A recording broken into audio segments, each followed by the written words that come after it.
নাই, লাইটের ব্যবস্থা নাই।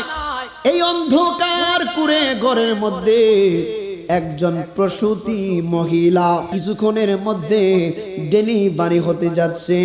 এই মুহূর্তে ঘরের মধ্যে আলোর ব্যবস্থা নাই, ঘরের মধ্যে বাতির ব্যবস্থা নাই। এই স্ত্রীটা বিবিটা ডাক দিয়া বললেন, স্বামী গো,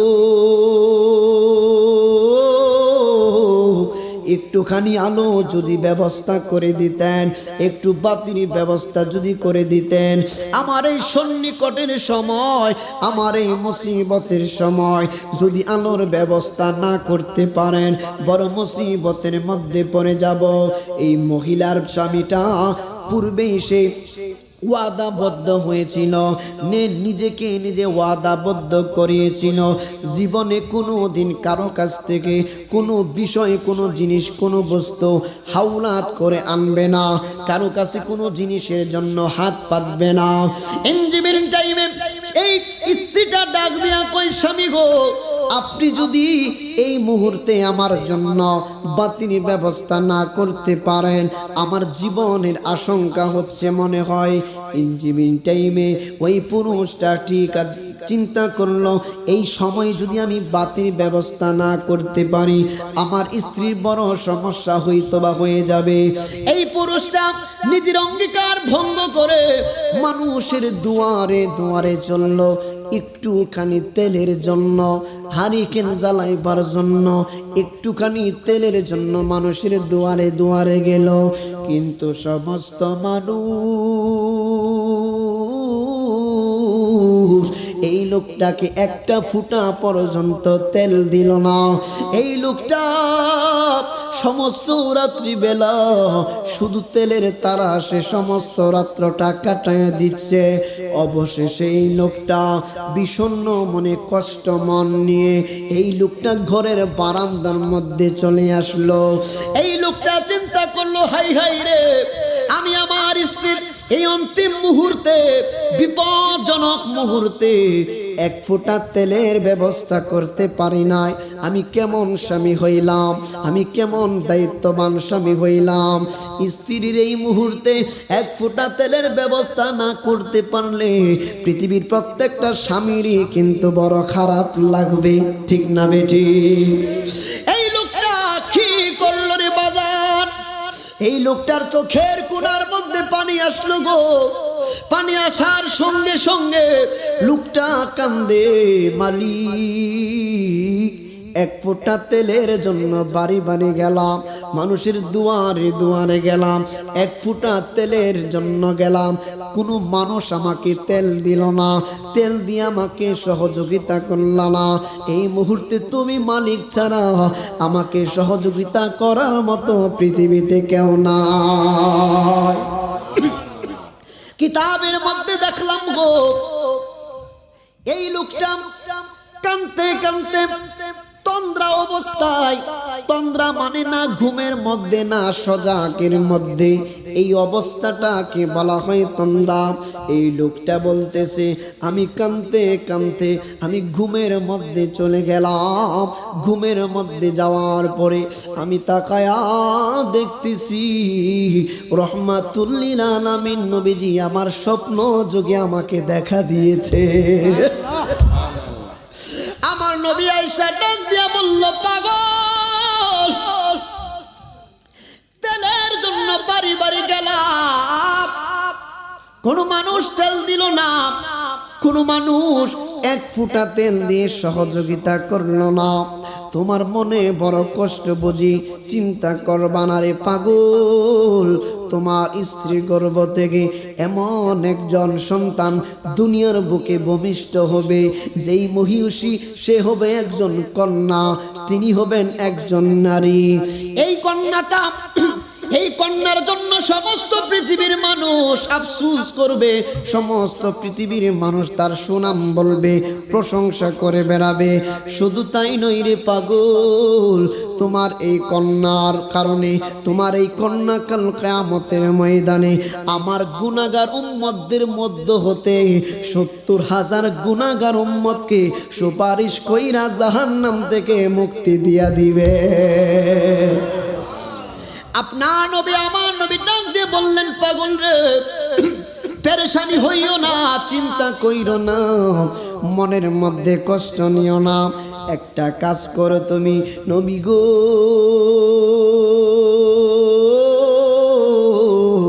আমি গুনাহগারকে তুমি দেখা দিয়েছো জীবন ধন্য হইয়া গেছে গো নবী জীবন ধন্য হইয়া গেছে জীবনে একবার যদি কেউ আমার নবীকে দেখতে পারে জাহান্নামের আগুন পর্যন্ত তাকে স্পর্শ করবে না রে বাপ পৃথিবীর আগুন কেন জাহান্নামের আগুন পর্যন্ত স্পর্শ করবে না সিয়াসিত্তার হাদিস আপনার নবী আমার নবী ডাক দিয়া কই পাগল রে একটা কলম লও একটা খাতা লও ওই লোকটা ডাক দিয়া বললেন নবী গো কলম নিলাম খাতা নিলাম ওই খাতার মধ্যে কলম দিয়া এই শব্দগুলা তুমি লেখো এই লোকটা ডাক দিয়া কই নবীজি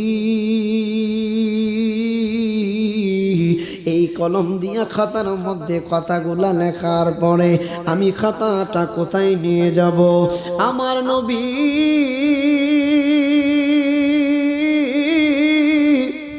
ডাক দিয়া বললেন পাগল রে বসরা নগরের মধ্যে একজন ব্যক্তি আছে ওই ব্যক্তির নাম হচ্ছে হযরত ঈসা সেই হচ্ছে বসরা নগরীর একজন আমির বসরার এলাকার বড় নেতা এই আমিরের দরবারে তুমি আগামীকাল যাইবারে আগামীকাল যাওয়ার পরে এই চিঠির মধ্যে খাতার মধ্যে যেই কথাগুলো আমি লিখে দিয়েছি অথবা লিখের জন্য তোমাকে বলিলাম কথাগুলি লেখার পরে তুমি চিঠিখানা ঈসার দরবারে পাঠাইয়া দিবা দেখবা তোমার সমস্ত মুসিবত আমার আল্লাহ দূর করে দিবেন এই লোকটা ডাক দিয়া কই নবী গো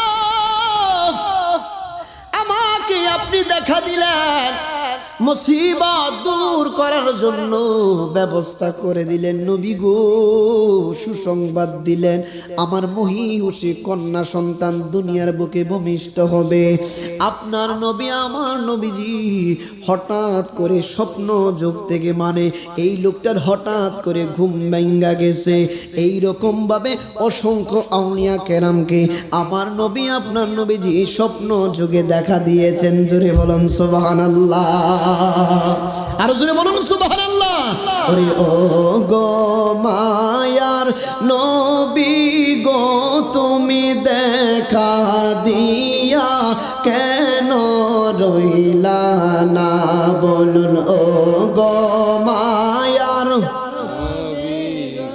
তুমি দেখা দিয়া কেন রইলা না আমরা কেমনে যাব তোমার কাছে নবী কেমনে যাব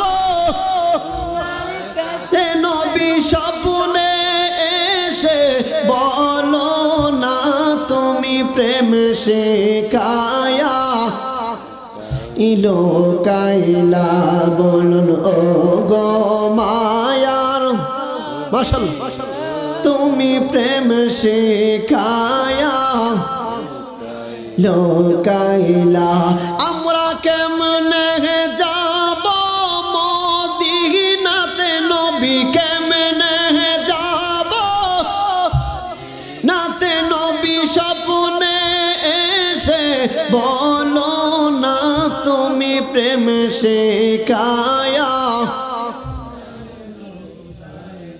এই লোকটা কান্দে হাই হাই নবী দেখা দিয়েছে আমার জীবন পরিবর্তন হইয়া গেছে গো জীবন ধন্য হইয়া গেছে এই লোকটা ঘরের ভিতর থেকে কান্নার আওয়াজ শুনতে পায় বাচ্চারা কান্নার আওয়াজ শুনতে পায় বিবি ডাক দিয়া বললেন স্বামী গো আপনার ফুটফুটে একটা মহিষী কন্যা সন্তান আসছে আপনি কন্যা সন্তানের বাবা হইছেন ইনজিমিন টাইমে এই পুরুষটা ব্যক্তিটা ডাক দিয়া কই বিবি রে মনের মধ্যে কষ্ট নিও না কারণ হলো এই মহিলার গর্ভে তার পূর্বে আরো 3টা কন্যা সন্তান ছিল এই কন্যা সন্তান হওয়ার পরে তার 4টা কন্যা সন্তান হলো এই বিবি ডাক দিয়া কই স্বামী রে আমার এক এক করে 4টা কন্যা সন্তানের জননী আমি হইলাম। একটা পুত্র সন্তানের মুখ আমি দেখতে পারলাম না, একটা ছেলে সন্তানের মুখ আমি দেখতে পারলাম না। ইঞ্জিমিন টাইমে এই পুরুষটা ডাক দিয়া বললেন, বিবি রে, টেনশন করিস না, পেরেশানি হইস না। রহমাতুল্লিল আলামিন নবীজি স্বপ্ন যোগে আমাকে তোমাকে শুভ সংবাদ দান করেছে। এই লোকটা কি করলো রে বাপ? নবীজি স্বপ্ন যুগে কলম দিয়ে খাতার মধ্যে কি লেখার কথা বলেছিলেন, একটা কলম হাতের মধ্যে নিলেন, খাতা হাতের মধ্যে নিলেন, লেখাটা যেই মাত্র লিখে দিলেন, একজন লোক নেই দিয়া একজন লোক মারফত এই চিঠিটা ঈসার দরবারে পাঠানো হলো। ঈসার দরবারে যেই মাত্র চিঠিখানা গেল, চিঠিটা যেই মুহূর্তে মেলল গো, খুলল গো, ইঞ্জিমিন টাইমে দেখলো চিঠির মধ্যে স্পষ্ট ভাষায় লেখা আছে, হে আমিরে, হে আমিরে ঈসা, হে বসরা নগরের আমির, তুমি প্রতিদিন 100 বার নবীজির প্রতি দুরূদ পড়তা। তুমি প্রতিদিন 100 বার করে নবীজির প্রতি তুমি দুরূদ পড়তা, কিন্তু জুমার দিন যখন আসতো তুমি 100 নয়, 200 নয়, 400 বার দুরূদ শরীফ তুমি নবীর কদমে পাঠাইয়া দিতা। ও আমিরে ঈসা, তুমি গত জুমাবারে রাত্রিবেলা তুমি 400 বার দুরূদ পড়তে ভুলে গিয়েছিলা। এই জন্য আমি নবী রাসূলুল্লাহর পক্ষ থেকে এটার শাস্তি স্বরূপ জরিমানা স্বরূপ তোমাকে 400 দিরহাম তোমাকে জরিমানা দিতে হবে। ঈসা আমির ঈসা ডাক দিয়া কই, কি ব্যাপার, সর্বনাশের কথা?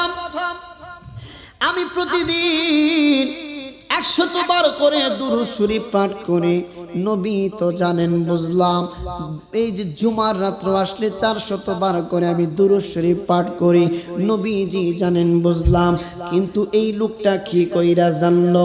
এই লোকটা খাতার মধ্যে কিভাবে লিখে পাঠাইল? এই লোকটা খবর পাইয়া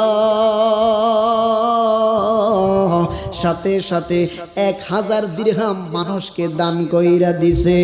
সঙ্গী সাথীদেরকে ডাক দিয়া বললেন, শুনো, যেই লোকের কাছে আমি ঈসার দুরূদ শরীফের খবর গোপন নাই, যেই লোকটার কাছে আমি ঈসার গোপন আমল সম্পর্কে গোপন নাই, এই লোকটা হয়তোবা আমার নবীর জন্য দেওয়ানা, এই লোকটা হয়তোবা আমার নবীর পাগল, এই লোকটার সাথে হয়তোবা আমার নবীজির মহব্বতের কানেকশন আছে। সুবহানাল্লাহ।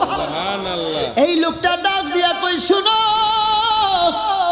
এই লোকটাকে আমার কাছে আসতে হবে না, আমি নিজে যাব তার বাড়ি, আমি নিজে স্বয়ং যাওয়ার পরে গো আমি তাকে যতটুকু পরিমাণ সাধ্য আমি চেষ্টা করব সহযোগিতা করার। বসরার আমির ঈসা সঙ্গে সঙ্গে চলে গেলেন ওই মুরব্বী লোকটার বাড়ির মধ্যে, যাইয়া ডাক দিয়া কই, ভাই রে,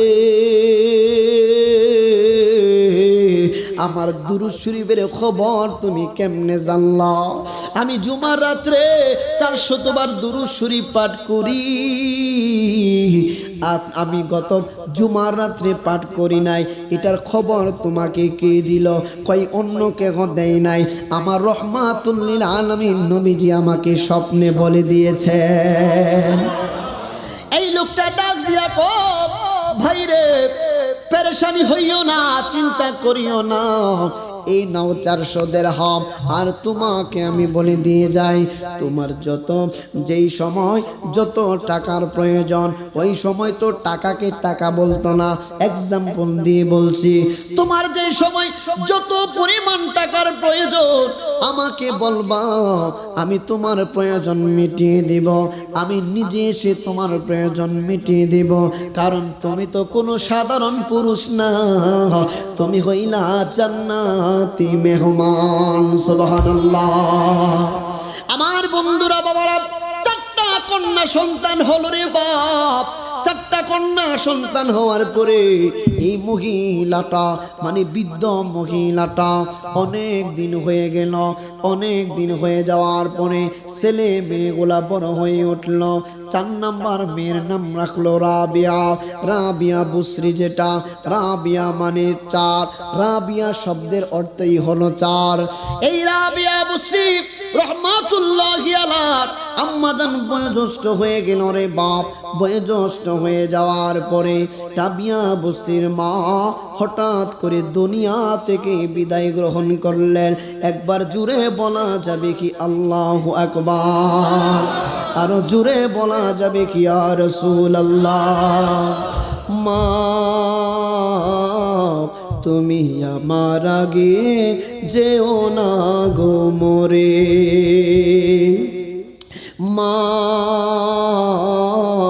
তুমি আমার আগে যেও না গো মোরে। আমি কেমন করে দেব মাটি তোমার কবরে, আমি কেমন করে দেব মাটি তোমার কবরে। মা তুমি আমার আগে যেও না গো মোরে। নরম বিছানায় তুমি থাকো মাগো, বসলে বসো শীতল পাটিতে। আমি কেমন করে সেই তোমাকে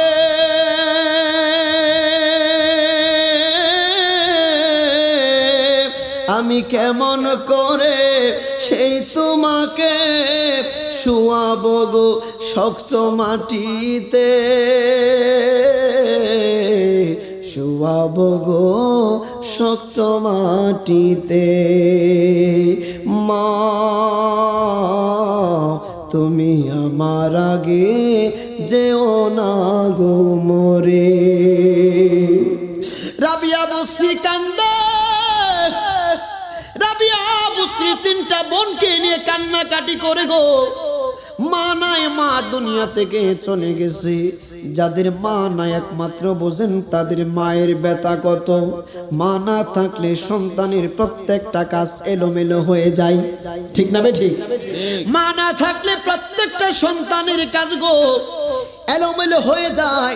রাবিয়া বুসরি আম্মা জান দুনিয়া ছেড়ে বিদায় গ্রহণ করলেন। কিছুদিন পর, খুব সংক্ষিপ্তভাবে বলছি, কিছুদিন পর তার বাবাটাও মারা গেল। 3টা বোনকে লইয়া রাবিয়া বুসরি বড় মুসিবতের মধ্যে পড়ে গেল।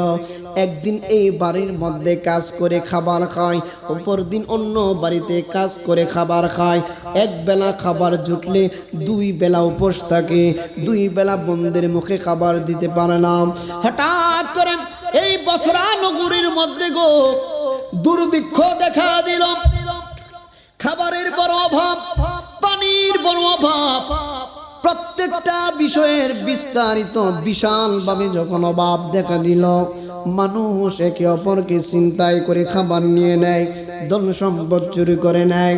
হঠাৎ করে কি হলো, রাবিয়া বুসরির 3টা বোনকে সে হারিয়ে ফেললো।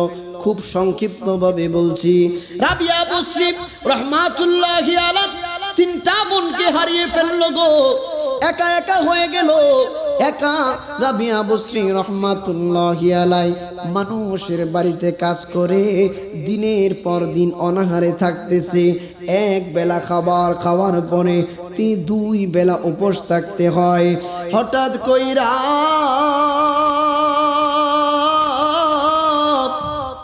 একদল দস্যু লোক, ডাকাত দলের একজন লোক আয়েশা রাবিয়া বুসরিকে কিডন্যাপ করে নিয়ে গেল, ডাকাতি করে নিয়ে গেল। নেওয়ার পরে বিক্রি করে দিল। ওই যুগের মধ্যে দাস প্রথা ছিল, দাসীর প্রথা ছিল। রাবিয়া বুসরিকে দস্যু দলগুলো, ডাকাত দলেরা একজন ব্যক্তির কাছে এসে মেয়ে বিক্রি করে দিল। বিক্রি করার পরে রাবিয়া বুসরির উপরে চরম অত্যাচার অবিচার করা শুরু লাগলো। সমস্ত দিন তাকে দিয়ে কাজকর্ম করায়, সমস্ত রাত্রের মধ্যে ম্যাক্সিমাম সময় কাজকর্ম করায়। রাবিয়া বুসরি ঘুমাইতে পারে না শান্তি মতো। রাবিয়া বুসরি বড় কষ্ট করে আর শুধু কান্নাকাটি করে। রাবিয়া বসরি হঠাৎ করে চিন্তা করলো, মালিক আমি আর থাকবো না এই জায়গায়, আমি এই জায়গা থেকে পলায়ন করব, এই জায়গা থেকে পলায়ন করব। ম্যাক্সিমাম ফ্যামিলির মধ্যেও দেখবেন মা এবং বাবা যারা আছেন সংসারের ঘানি টানতে টানতে তাদের জীবন শেষ করে ফেলে, ঠিক না বেঠিক? প্রত্যেকটা মা বাবা সন্তানদেরকে ভালো রাখার জন্য সন্তানদেরকে ভালো রাখার জন্য নিজের জীবনটাকে বিলীন করে দেয়, নিজের জীবনটাকে নষ্ট করে দেয়। এই কষ্টগুলো অপর মানুষকে বুঝাইবার ক্ষমতা সংসারের মধ্যে খাটতে খাটতে মা জননী কোন সময় এই যে গায়ের চামড়া ঢিলা হইয়া যায়, মা নিজেই বলতে পারে না। মায়ের সৌন্দর্যের দিকে কোনো যত্ন নাই, মায়ের খাবারের দিকে কোনো যত্ন নাই, একমাত্র তার সন্তানদের জন্য, ঠিক না বেঠি? সংসার সংসার কইরা ববে গো, সংসার সংসার কইরা ববে গো, করলে না বন্দেগি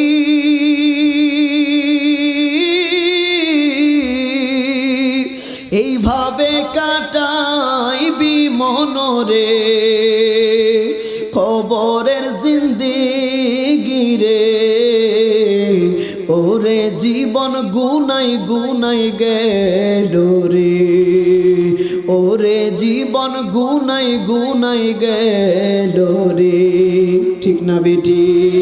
সংসার সংসার কইরা ববে গো, করলে না বন্দেগি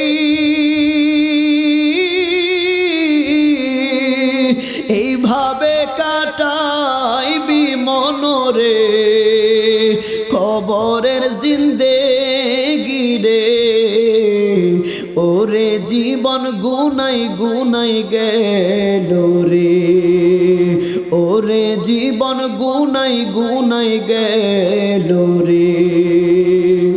ধন সম্পদের মায়াই পইরা গো, ডাকলা না মাওলা রে,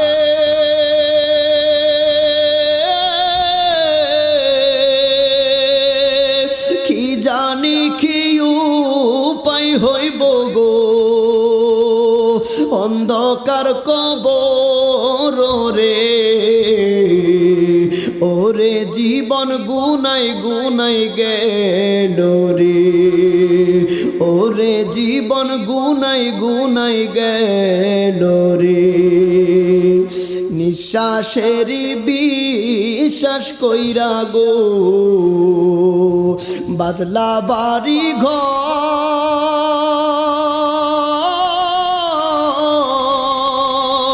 কোন দিন জানি আজরাইল আইসা গো, সবই করে পর রে,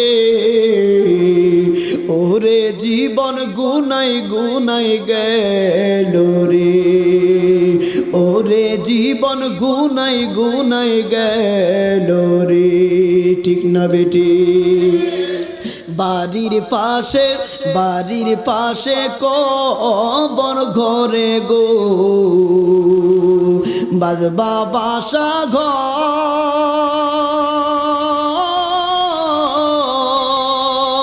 ভাইও নাই রে বান্ধব নাই রে, ওরে খেলইব খবর রে, ওরে জীবন গুনাই গুনাই গেল রে, ওরে ওরে জীবন গুনাই গুনাই গেল রে। কোন দিন জানি মরণ আসে গো,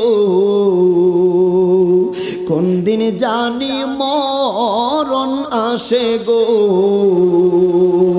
তারিখ জানা না,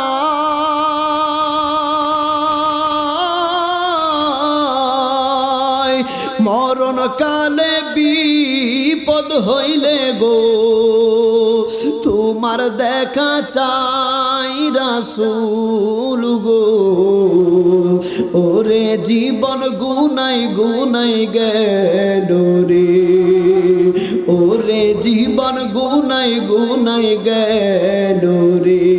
ঠিক না বেটি? হযরতে রাবিয়া কয় শোনো, আমি সমস্ত দিন কঠিন পরিশ্রম করি, রাত্রিবেলা দুমুঠো ভাত খাই আর যা খাই, আমি রাত্রিবেলা শান্তিতে ঘুমাইতে পারি না। সমস্ত দিন কাজ করার পরে শরীরের একদিকে ব্যথা, শরীরের অপর দিকে ব্যথা হইয়া যায়। রাবিয়া বসরি চিন্তা করলেন আমি এই দাস প্রথা থেকে মুক্তি পেতে চাই। তিনি নিয়ত করলেন আমি পালিয়ে যাব, পালিয়ে যাব নিয়ত করলেন রে বাপ। একজন মহিলা মানুষ কত কষ্ট করে আমি আপনি বুঝবো না। একজন মহিলা মানুষ তার স্বামীর সংসারটাকে গুছিয়ে রাখার জন্য কত পরিশ্রম করে রে বাপ, আমি আপনাকে বুঝাইতে পারবো না, আপনি আমাকে বুঝাইতে পারবেন না। বাবারা আমার, রাবিয়া বস্তি রাত্রিবেলা পলায়ন করার উদ্দেশ্যে ওই রাজপ্রাসাদ থেকে তিনি বেরিয়ে গেলেন।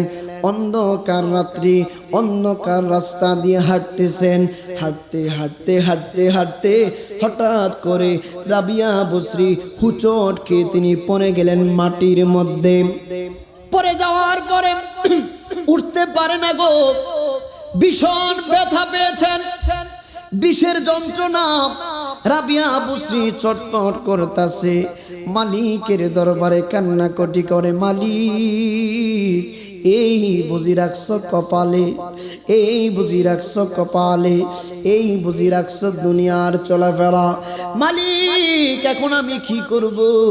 আমি সামনে যেতে পারছি না, আমি হাঁটতে পারছি না। আবার ওই দিক দিয়া যদি মালিক জানতে পারে পলায়নের উদ্দেশ্যে আমি ছুটে চললাম, আমাকে আস্ত কিন্তু রাখবে না। এই জিমিন টাইমে রাবিয়া বসরি চিন্তা করলো গো, আমি পলায়ন করব না, আমি চলে যাব আমার মালিকের দরবারে, মালিকের বাড়িতে কাজ করব। একটা নিয়ত তিনি করে ফেললেন, আমি এতদিন পর্যন্ত সমস্ত দিনের বেলা কাজ করতাম, রাত্রিবেলা যতটুকু সময় পাইতাম ঘুমায়া যাইতাম। রাবিয়া বসরি নিয়ত করলেন, মালিক এখন আমি সমস্ত দিন আমি কাজ করব ঠিক আছে, কিন্তু সমস্ত রাত্রি বেলা আমি জেগে জেগে তুমি মালিকের ইবাদত করব। সুবহানাল্লাহ। হযরতে রাবিয়া বসরি চলে গেলেন মনিবের কাছে। যাওয়ার পরে গো সমস্ত দিন তিনি কাজ করেন, কাজের মধ্যে কাটিয়ে দেন। রাত্রি বেলা যখন হয়ে যায়, খাবার খাদ্য খাওয়ার পরে সমস্ত মানুষগুলা যখন ঘুমিয়ে যায়, রাবিয়া বসরি ঘুম থেকে মানে শোয়া থেকে তিনি উঠে যায় আর মালিকের ইবাদত করতে থাকেন, মালিকের ইবাদত করতে থাকেন। হঠাৎ একদিন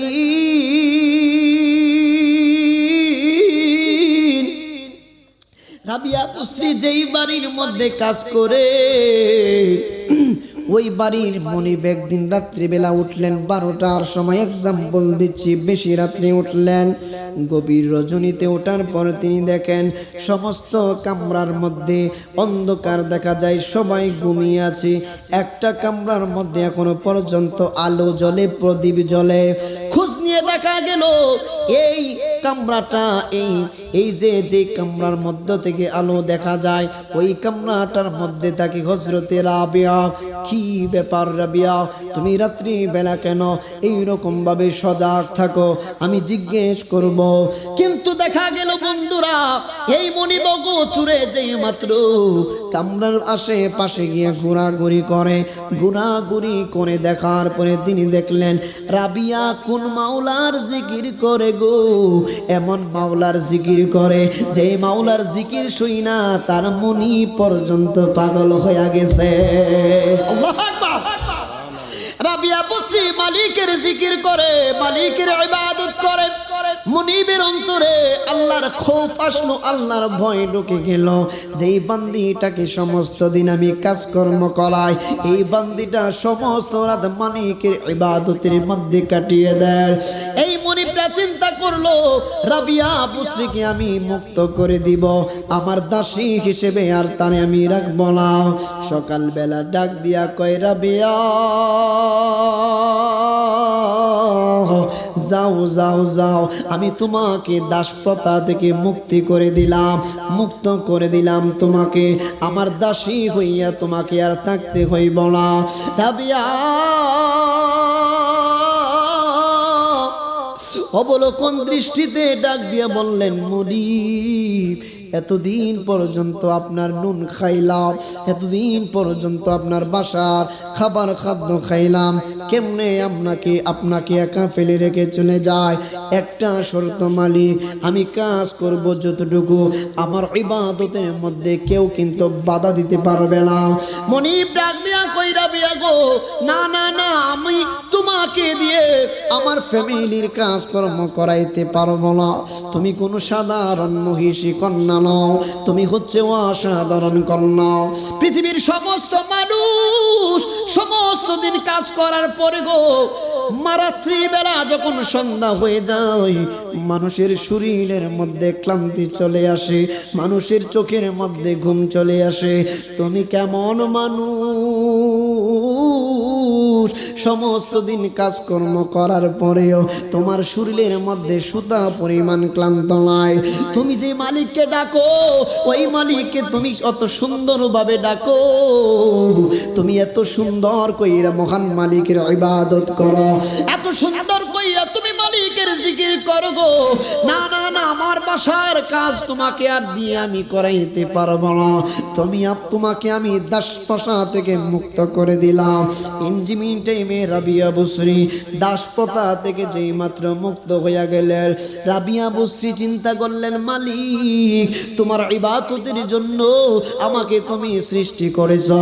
এই জন্য আল্লাহ কুরআনুল কারীমের মধ্যে বলেছেন, ওয়ামা খালাকুতুল জিন্না ওয়াল ইনসা ইল্লা লিয়াবুদুন।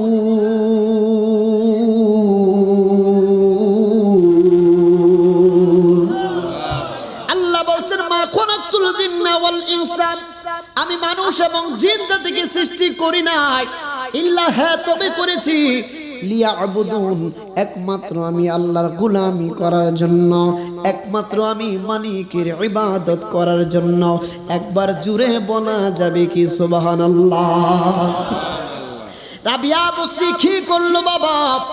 রাবিয়া বুসরি মালিকের ইবাদত করে, কখনো জঙ্গলের ভিতরে সাধনা করে গো, কখনো বা নদীর কিনারার মধ্যে বসে বসে সাধনা করে।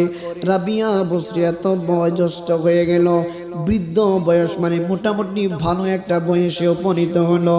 রাবিয়া বুসরি জঙ্গলের মধ্যে ইবাদত করে। ইবাদত করার সময় রাবিয়া বুসরির চতুর্দিকে মানে জঙ্গলের যত পশু পাখি আছে, সমস্ত পশু পাখিগুলা আইসা রাবিয়া বুসরির চতুর্দিকে বসে যায়। রাবিয়া বুসরিকে তারা ভালোবাসে, কারণ যেই ব্যক্তি মাওলার হইয়া যায়, ওই ব্যক্তির সমস্ত সৃষ্টি আমার আল্লাহ তার কইরা দেয়। সুবহানাল্লাহ। রাবিয়া বুসরি ইবাদত করে জঙ্গলের মধ্যে বসে। সমস্ত পশু পাখিগুলা রাবিয়া বুসরির চতুর্দিকে আইসা রাবিয়া বুসরির সঙ্গে সঙ্গ দেয়।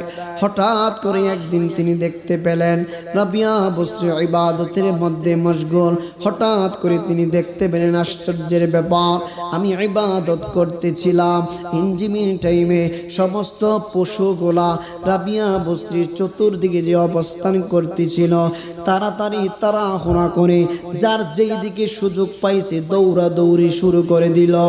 রাবিয়া বুসরি চিন্তা করলো, কি ব্যাপার, আমার চতুর্দিকে পশু পাখিগুলা জীব জানোয়ার গোলা বসে থাকে, আজকে হঠাৎ করে কেন দৌড়াদৌড়ি শুরু করে দিল? রাবিয়া বুসরি তাকায় দেখে হযরতে হাসান বসরির আগমন ঘটেছে। রাবিয়া বসরি ডাক দিয়া কয় ও হাসান বসরি গো, সমস্ত পশু পাখি গোলাপ আমার চতুর্দিকে বসে থাকে, আমি রাবিয়া বসরি মাওলারে ডাকি, মাওলার জিকির করি, তারাও মাওলার জিকির করে। এই পশু পাখি গুলা, জীব জানোয়ার গুলা চতুর্দিকে যেই দিকে সুযোগ পেয়েছে দৌড়াদৌড়ি করে কেন চলে গেল। রাবিয়া বসরি আন্দাজ করতে পারলেন, ডাক দিয়া কয় হাসান বসরি, আজকে আপনি নাস্তা অথবা খাবার কি দিয়া খাইছেন আমার যদি একটু বলতেন। হাসান বসরি ডাক দিয়া কই রাবিয়া গো, আজকে আমি খাবার খাইছি গোশত আর রুটি দিয়া। সুবহানাল্লাহ। রাবিয়া বসরি ডাক দিয়া কই ও হাসান বসরি গো, তাইলে তো ঠিকই আছে, যেই জীবের গোশত দিয়া আপনি রুটি দিয়া খাবার খাইলেন, নাস্তা করলেন, ওই পশুগুলা আপনাকে দেখে ভয় পাইয়া দূরে চলে গেছে, তাদের অন্তরের মধ্যে ভয় ঢুকে গেছে, না জানি তাদের কি জবাই করে আবার রুটি গোশতের ব্যবস্থা করেন। আল্লাহু আকবার। এই জন্য তারা চলে গিয়েছে। রাবিয়া বসরি জঙ্গলের মধ্যে সাধনা করেন। রাবিয়া বসরি যেখানে ইচ্ছা, যেখানে সুযোগ পায় সেখানে সাধনা করে।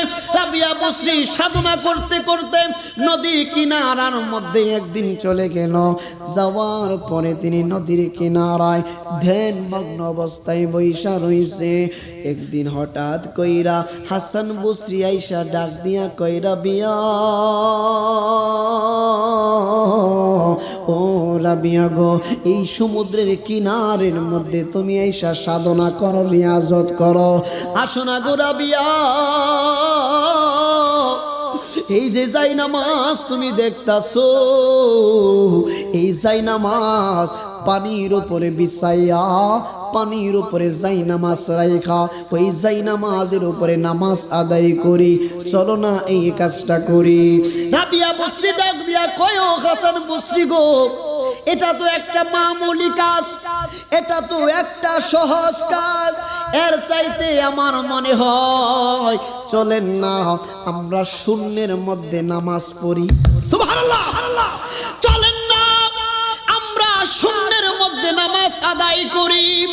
এই যে বাবা, এই যে দেখেন একটা টিস্যু ধরেন এক্সাম্পল, এই শূন্যের মধ্যে যদি আমি ছেড়ে দেই মাটির মধ্যে পড়ে যাবে, শূন্যের উপরে কিন্তু থাকবে না। রাবিয়া বসরি কয় হাসান বসরি,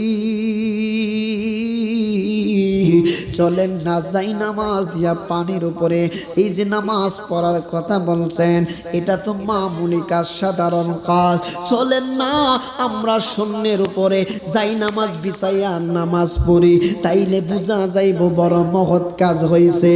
হাসান বসরি ডাক দিয়া কয় এ রাবিয়া, কি বলো তুমি, শূন্যের উপরে কিভাবে নামাজ আদায় করব? রাবিয়া বসরি ডাক দিয়া কয় ও হাসান বসরি গো, এই যে আপনি বলতেছেন এই যে পানির উপরে যাই নামাজ বিছাইতে, পানির উপরে তো মাছও থাকে, এটা তো স্বাভাবিক ব্যাপার, মামুলি ব্যাপার। আমি যে বলছি শূন্যের উপরে যাই নামাজটা রাইখা নামাজ পড়ার জন্য, এটাও তো সাধারণ ব্যাপার, কারণ শূন্যের উপরে মশা মাছিও পর্যন্ত উড়াল খায়, ঠিক না? শূন্যের উপরে মশা মাছি পর্যন্ত উড়াল খায়। ও হাসান বসরি গো, পানির উপরে শূন্যের মধ্যে নামাজ পড়ার মধ্যে কোনো বড়ত্ব নাই, আসল কাজ হইছে গভীরে। সুবহানাল্লাহ। আসল কাজ আরো উপরে, এগুলোর হাকিকত আরো উপরে। এই জন্য বাপ আল্লাহর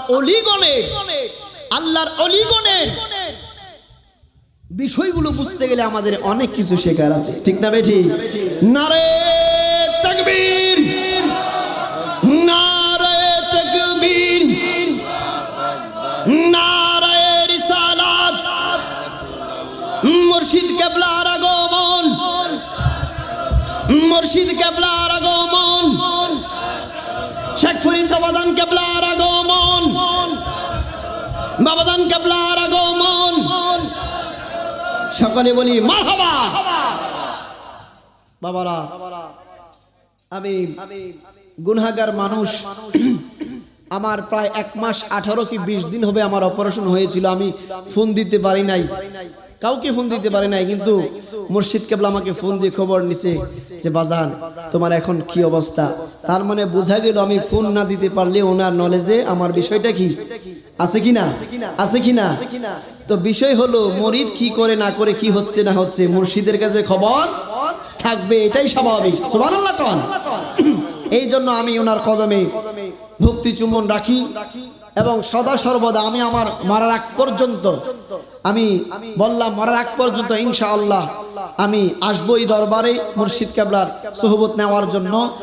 আর সবচেয়ে বড় কথা হলো মুর্শিদের চেহারা যার সিনায় সদা সর্বদা স্মরণ থাকবে, মুর্শিদের চেহারা যত বেশি আপনার নজরে আনতে পারবেন তত বেশি আল্লাহ এবং তার রাসূল পর্যন্ত পৌঁছানো যে রাস্তা আগাইতে থাকবে। সুবহানাল্লাহ।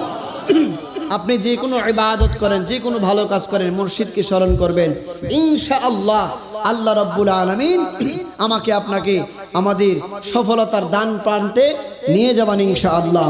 আর সদা সর্বদা মনে রাখবেন মুর্শিদকে স্মরণ রাখার, নজরে রাখার, আমি মনে হয় 3-4 বছর আগে বলছিলাম কিনা, আমার এক্সাম্পল মনে নাই বিষয়টা। মুর্শিদকে স্মরণ রাখার জন্য আমি একটা জিনিস তৈরি করেছিলাম। আমি এটা বলে বাজানের কাছ থেকে আমি বিদায় নিব। আমার সাথে সাথে একটু বলবেন, বলতে পারবেন তো? এই দরবারে আসছেন, দরবারের বিষয়গুলা মহান মুর্শিদ কেবলা ওনাদেরকে স্মরণ রাখতে হবে না, অন্তরে তা ওনাদেরকে গাঁথতে হবে না। এই বিষয়টা আপনারা মনে মনে যখন বাসায় থাকবেন, মনে মনে এই গুনগুনা এই শানগুলা গাইবেন। একটু কষ্ট করি, আমার সাথে সাথে একটু বলেন, মুর্শিদ আর তো কেহ নাই, নিদান কালে তোমায় যেন পাই। শেখ ফরিদ আর তো কেহ নাই, নিদান কালে তোমায় যেন পাই। এই দুনিয়ার হাজত খানায়, এই দুনিয়ার হাজত খানায় থাকতে নাহি চাই, নিদান কালে তোমায় যেন পাই। শেখ ফরিদার তো কেহ নাই, নিদান কালে তোমায় যেন পাই। আমি চরণ ভিখারি, তোমার চরণ দুলি, চোখে মুখে সুরমা মাখি, দুই নয়নে চেয়ে, দুই নয়নে চেয়ে মনের জালা সব জুড়ায়, নিদান কালে তোমায় যেন পাই। শেখ ফরিদার তো কেহ নাই, নিদান কালে তোমায় যেন পাই। আমায় ফেলে দিও না, ওই চরণে স্থান না পেলে, ওই চরণে স্থান না পেলে নাই কো ঠিকানা। মুর্শিদ আর তো কেহ নাই, নিদান কালে তোমায় যেন পাই। শেখ ফরিদার তো কেহ নাই, নিদান কালে তোমায়।